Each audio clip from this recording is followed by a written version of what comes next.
حضرت عائشہ بیان کرتی ہیں یحشر الناس یوم القیامت حفاۃ عراۃ غرلا.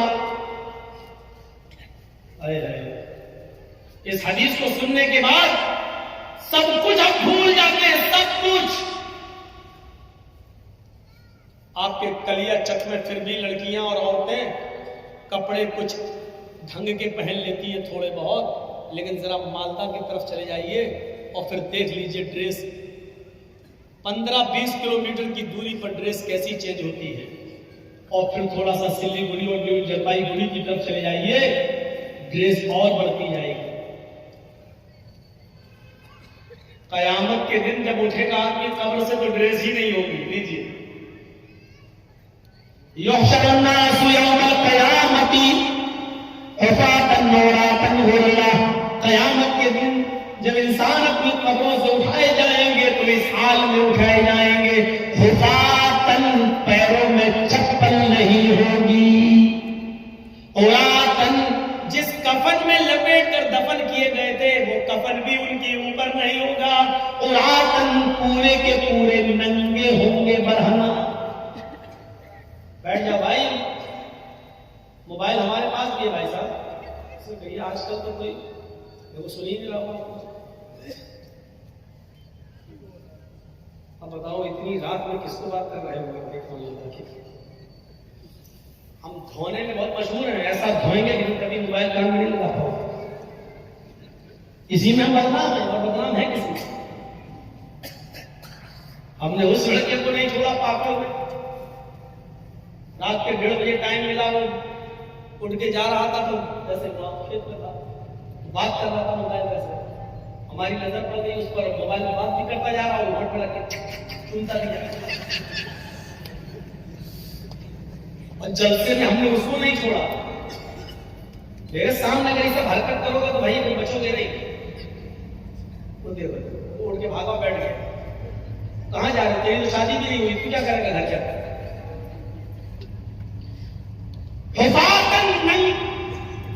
ننگے پیر ہوں گے، عراۃ، ننگے جسم ہوں گے، ان کے جسموں پر کپڑا نہیں ہوگا. غرلن، قبروں سے جب اٹھیں گے تو سب کے سب بنا ختنے کے ہوں گے. قبروں سے جب اٹھیں گے تو ختنہ ختم ہوگا، بنا ختنے. جیسے ماں کے پیٹ سے بچہ پیدا ہوتا ہے بغیر ختنے کے، قبر سے لوگ ایسے ہی اٹھیں گے بغیر ختنے کے،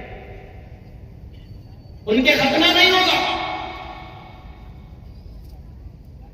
جب اللہ کے نبی صلی اللہ علیہ وسلم یہ منظر بیان کر رہے تھے تو حضرت عائشہ صدیقہ کہنے لگی، اے اللہ کے نبی صلی اللہ علیہ وسلم، قبروں سے تو مرد بھی اٹھیں گے، عورتیں بھی اٹھیں گی، اس لیے کہ قبروں میں، قبرستان میں مرد بھی دفن ہوتے ہیں اور عورتیں بھی. مردوں کا الگ قبرستان اور عورتوں کا الگ قبرستان تو نہیں ہوتا ہے. قبریں الگ الگ ضرور ہوتی ہیں لیکن قبرستان تو ایک ہی ہوتا ہے. جب لوگ قبروں سے اٹھیں گے، مرد بھی ہوں گے اور عورتیں بھی ہوں گی. کیا یہ سب ایک ساتھ اٹھیں گے؟ الرجال والنساء جميعا. اے اللہ کے نبی، کیا مرد اور عورتیں ایک ساتھ قبر سے اٹھیں گی؟ اللہ کے نبی فرماتے ہیں، ہاں اے عائشہ، الرجال والنساء جميعا، مرد بھی اور عورتیں بھی دونوں ایک ساتھ اٹھیں گی، دونوں ایک ساتھ آئیں گی، دونوں کو ایک ساتھ لایا اٹھایا جائے گا. حضرت عائشہ فرماتی ہیں، ينظر بعضهم الى بعض. اے اللہ کے نبی، کیا مرد عورتوں کو بھی دیکھیں گے اور عورتیں مردوں کو دیکھیں گی؟ کیا جب قبروں سے لوگ اٹھیں گے، مرد بھی اور عورتیں بھی، کیا وہ دونوں ایک دوسرے کو دیکھیں گے؟ ينظر بعضهم الى بعض، کیا مرد عورتوں کو اور عورتیں مردوں کو دیکھیں گی؟ اللہ کے نبی فرماتے ہیں، ہاں اے عائشہ، ينظر بعضهم الى بعض، ہاں مرد عورتوں کو اور عورتیں مردوں کو دیکھ رہی ہوں گی. حضرت عائشہ فرماتی ہے، اے اللہ کے نبی، تب تو عورتیں مارے شرم کے مر جائیں گی.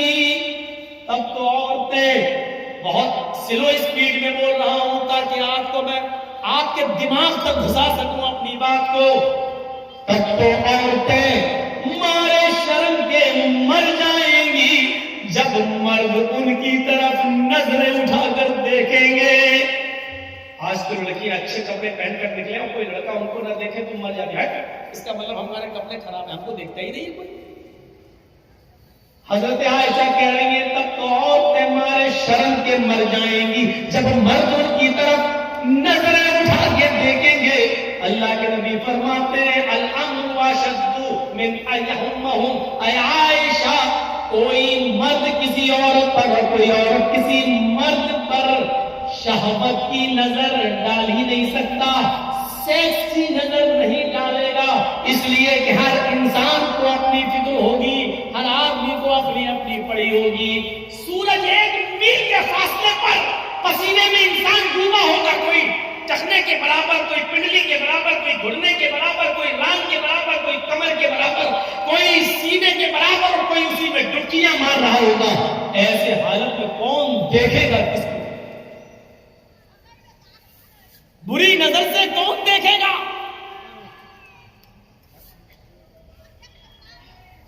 وہ دیکھو مچھلی بھی گئی عورتوں کے پنجاب سے نہیں مان سکتی عورتیں، اتنا نزدیک آ کر ان کا انتظام کر دیتے ہیں بیچاری کا، 1 سال کے بعد تو ان کو سننے کا ملتا ہے۔ آج تو موقع ملا ان کو سینڈل اور چپل دکھانے کا، ساڑی دکھانے کا، اور یہ بیچاری جلسہ سنیں گی، اور پھر دوسرا اردو والا مولانا۔ سنیے تمہارے مطلب کی بات کر رہا ہوں، انسان کو کسی اہم چیز سے جوڑ دو اختلاف ختم ہو جائے گا، یا انسان کو کسی خطرناک چیز سے باخبر کر دو اختلاف ختم ہو جائے گا۔ آج ہم مرے مٹے جا رہے ہیں ایک دوسرے کی جان لینے پر، یہ ایک رول بتا رہا ہوں میں آپ کو۔ مثلا کسی سڑک پر کچھ لوگ گتھم گتھا کر رہے ہیں، لڑ رہے ہیں، مارا پیٹی، چپل اپل اٹھا رہے ہیں، اور اچانک ان کے پاس کوئی آدمی چلا جائے اور کہنے لگے کہ صاحب یہ میرے پاس 100 گولیاں ہیں، 100 کنچے، کنچے سمجھتے ہیں نا، 100 گولیاں ہیں، 100 کنچے ہیں،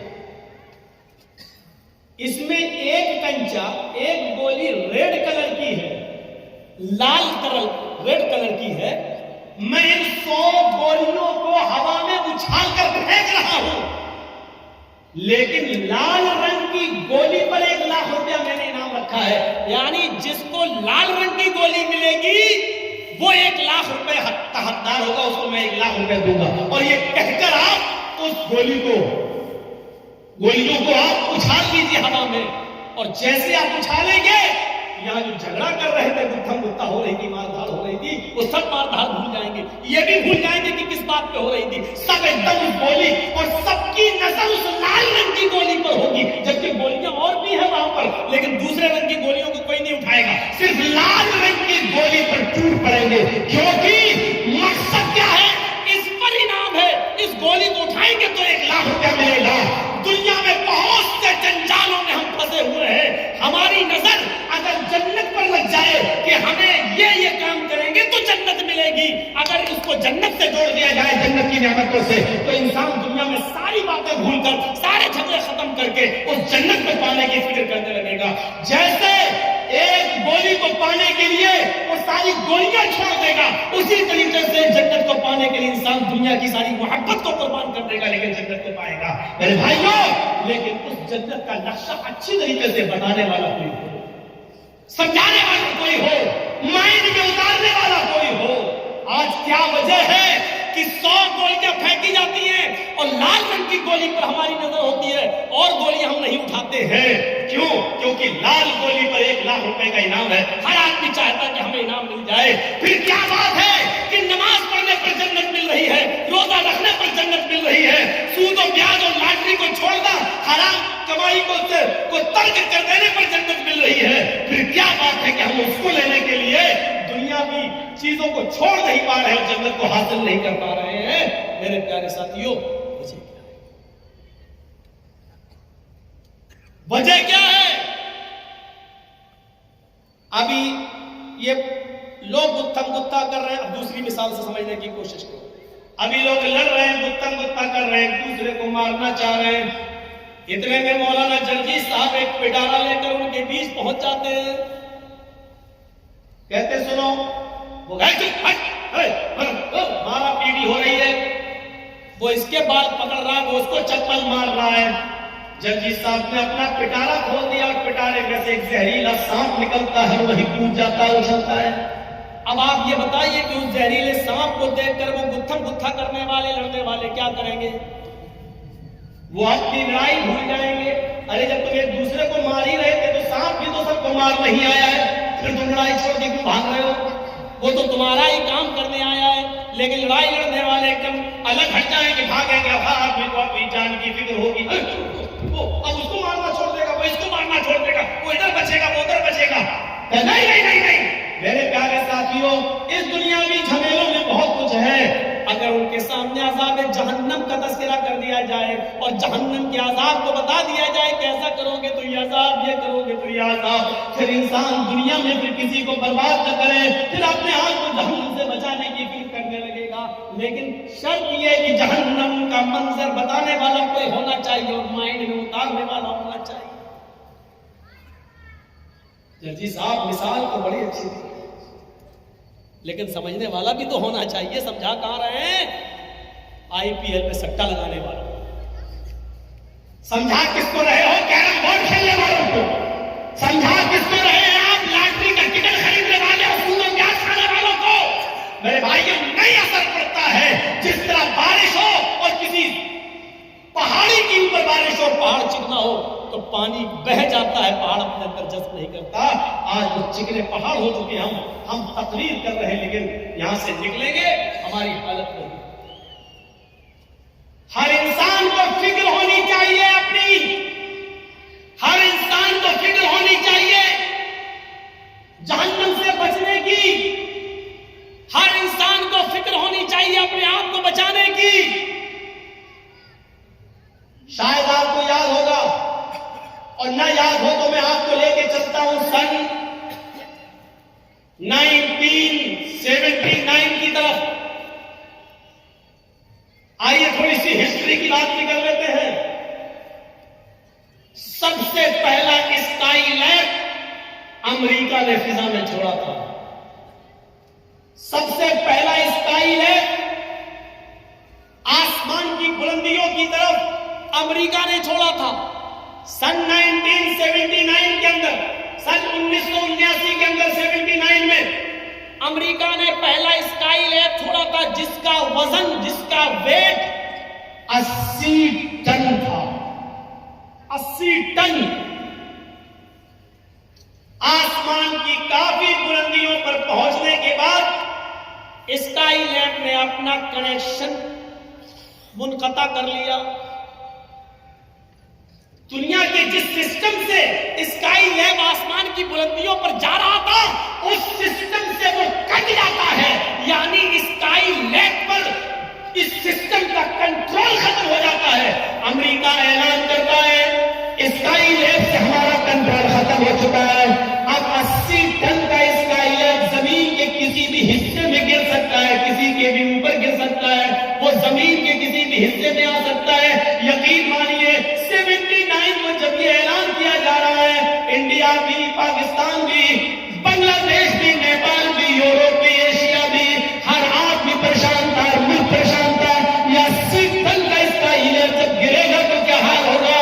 ہر آدمی کی رات کی نیندیں اڑ گئی تھی, ہر ملک بے چین تھا کہ یہ گرے گا زمین کے اوپر تو کیا ہوگا. میرے بھائیوں, وہ جانا چاہے تو چھپے کہاں, کیونکہ اسکائی لیب ادھر بھی گر سکتا تھا. میرے بھائیوں, ایک اسکائی لیب کے آسمان سے, سسٹم سے منقطع ہو جانے کی خبر کو سن کر پوری دنیا بے چین ہو جاتی ہے. ایک 80 ٹن کے اسکائی لیب کو اس سے رشتہ منقطع ہو جانے کے بعد دنیا کی نیند اڑ جاتی ہے کہ اسکائی لیب اگر ہم پر, ہمارے بچوں پہ گر گیا تو کیا ہوگا. میرے بھائیوں, تصور کیجئے کہ جب ایک ہلکی سی خبر ہماری رات کی نیند اڑا دیتی ہے تو اس خبر کے آگے ہماری نیندیں کتنی ہونی چاہیے کہ یود المجرم لو یفتدی من عذاب یومئذ ببنیہ وصاحبتہ واخیہ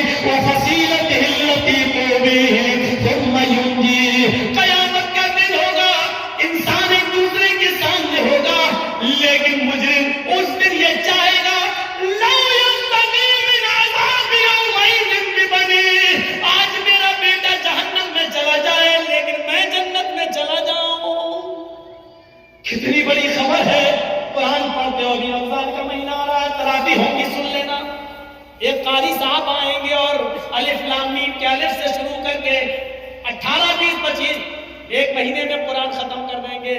یا لمون تعلمون کے علاوہ ہماری سمجھ میں کچھ نہیں آئے گا. ایک طرف قرآن یہ بھی سن لیا لیکن ایک طرف یہ بھی سنو لو یفتدی من عذاب یومئذ ببنی.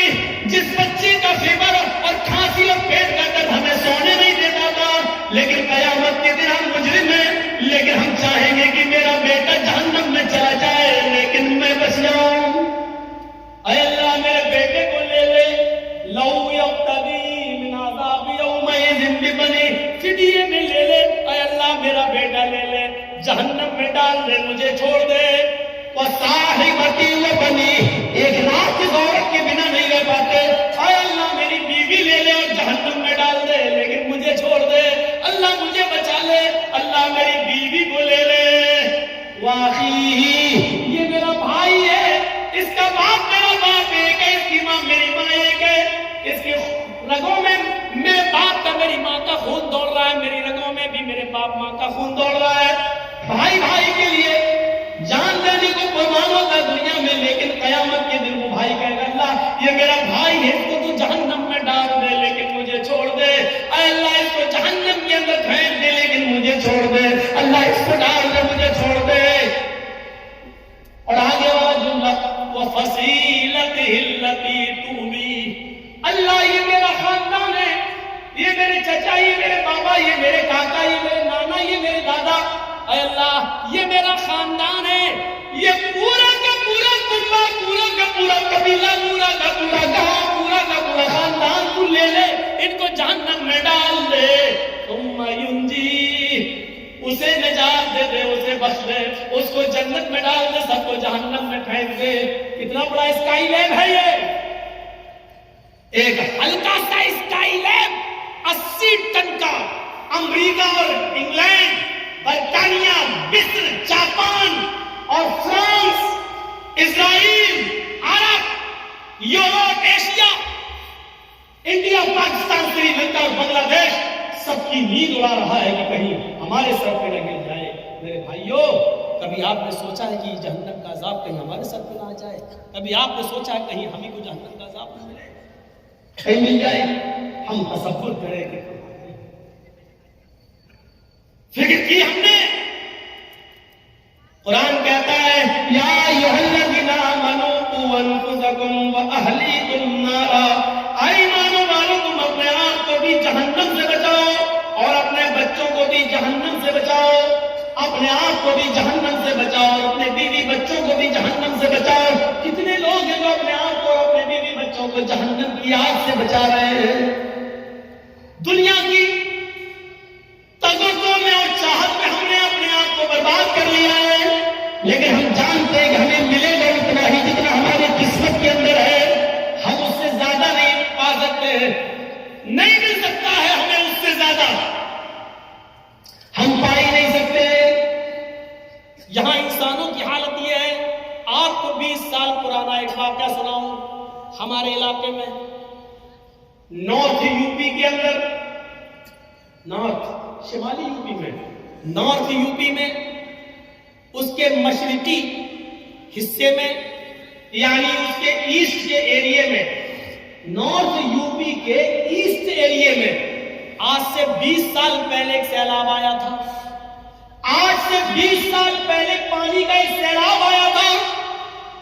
وہ سیلاب اتنا خطرناک تھا وہ باڑھ اتنی خطرناک تھی. ذرا غور سے سننا ادھر.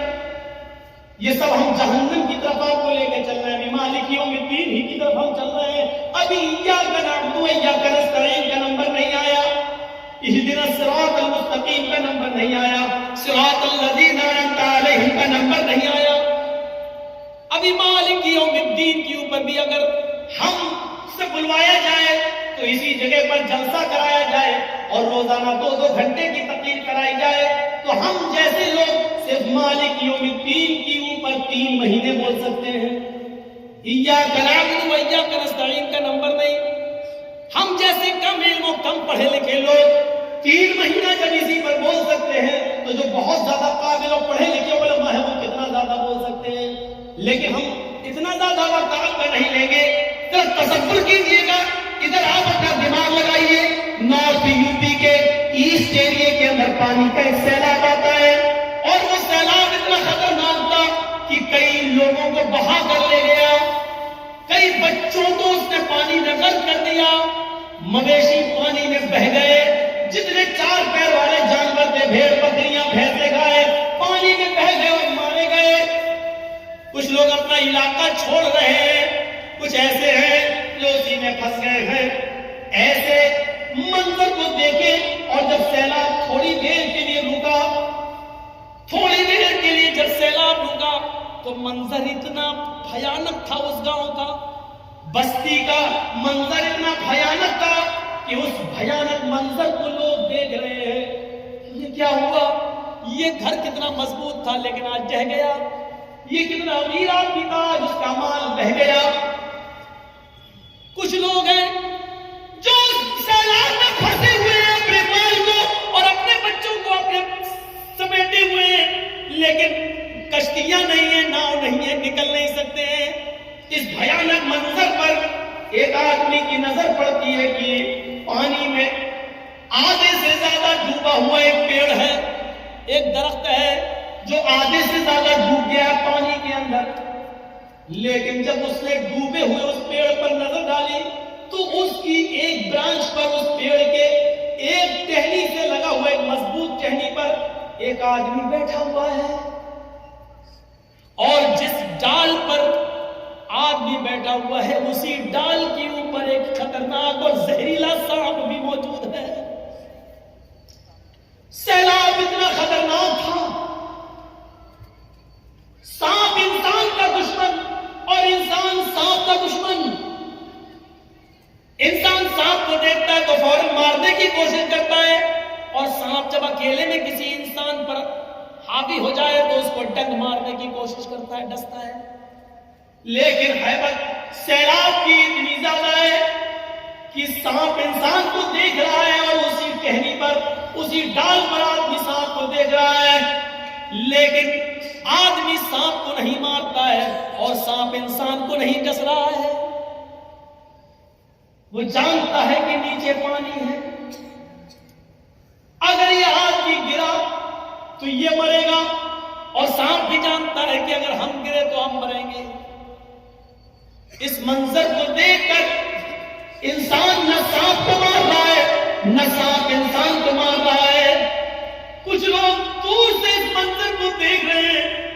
تصور کیجئے کہ سیلاب اتنا بھینکر، اتنا خطرناک، اور اس منظر کو کچھ لوگ دور سے دیکھ رہے ہیں، لیکن ایسے منظر پر جہاں سانپ بھی انسان کو ڈسنے کی کوشش نہیں کر رہا ہے، یہاں ایسے دنیا پرست اور دنیا طرف لوگ اور کتے کے جانوروں جیسی صفت رکھنے والے لوگ ایسے بھی تھے، جہاں آئے اور ان لوگوں سے کہنے لگے کہ تم سیلاب میں پھنسے ہو، ہم تمہاری مدد کے لیے آئے ہیں، تم اپنا مال ہمارے حوالے کر دو، ہم ان کی حفاظت کر لیں گے، اور جب تمہیں اس مصیبت سے چھٹکارا ملے تو ہم تمہارا مال تمہیں واپس کر دیں گے۔ اور ان بھولے بھالے مصیبت میں پھنسے ہوئے لوگوں نے اپنا سامان، اپنا سونا چاندی جو بچا سکے تھے، انہوں نے ان لوگوں کے حوالے کر دیا، اور یہ رفو چکر ہو گئے، لے کر بھاگ گئے۔ غور کیجئے، ان مجبور لوگوں کی مجبوری کا بھی فائدہ ان لوگوں نے اٹھایا۔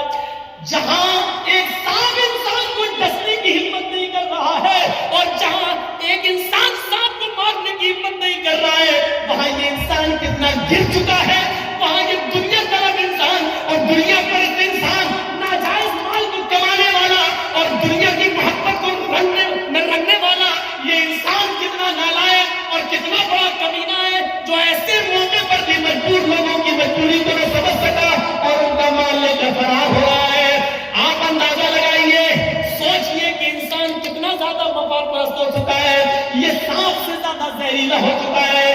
سانپ اپنے زہر سے انسان کو ڈس کر چھوڑ رہا ہے، لیکن یہ کمینہ انسان اپنی کمینگی انسان سے نہیں چھوڑ رہا ہے۔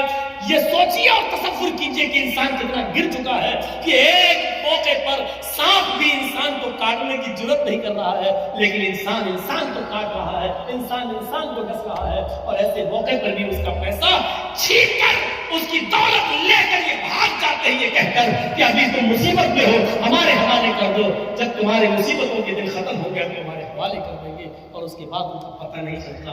اس دنیا کی دولت نے ہمیں اتنا ہمیں برباد کر دیا، بالکل کتا صفت انسان بنا۔